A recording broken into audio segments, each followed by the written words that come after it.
ابو while شقیق بن سلمہ کہتے ہیں کہ میں عبداللہ بن مسعود اور ابو موسیٰ اشعری رضی اللہ تعالیٰ عنہ کے درمیان بیٹھا ہوا تھا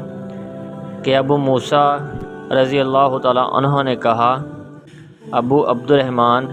یہ عبداللہ بن مسعود کی کنیت ہے، اس مسئلے میں آپ کا کیا خیال ہے کہ اگر کوئی شخص جنبی ہو جائے اور 1 مہینے تک پانی نہ پائے تو کیا وہ تیمم کرتا رہے؟ عبداللہ بن مسعود نے کہا، تیمم نہ کرے اگرچہ 1 مہینے تک پانی نہ ملے۔ ابو موسیٰ رضی اللہ تعالیٰ عنہ نے کہا،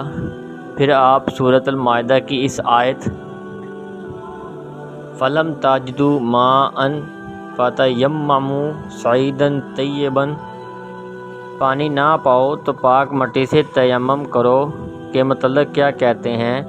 تو عبداللہ بن مسعود نے کہا، اگر تیمم کی رخصت دی جائے تو قریب ہے کہ جب پانی ٹھنڈا ہو تو لوگ مٹی سے تیمم کرنے لگیں۔ اس پر ابو موسیٰ رضی اللہ تعالیٰ عنہ نے ان سے کہا، آپ نے اسی وجہ سے اسے ناپسند کیا ہے؟ ابن مسعود رضی اللہ تعالیٰ عنہ نے کہا، ہاں۔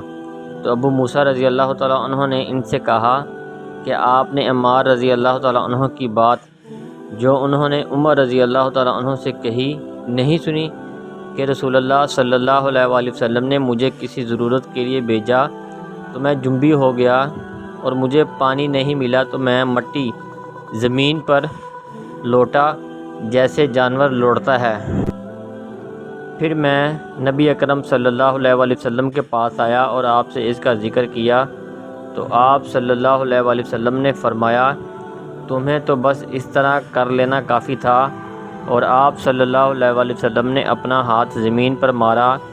پھر اسے جھاڑا، پھر اپنے بائیں سے اپنی دائیں ہتھیلی پر اور دائیں سے بائیں ہتھیلی پر مارا، پھر اپنے چہرے کا مسح کیا۔ تو عبداللہ رضی اللہ تعالیٰ عنہ نے ان سے کہا کہ آپ نے نہیں دیکھا کہ عمر رضی اللہ تعالیٰ عنہ عمار رضی اللہ تعالیٰ عنہ کی اس بات سے مطمئن نہیں ہوئے؟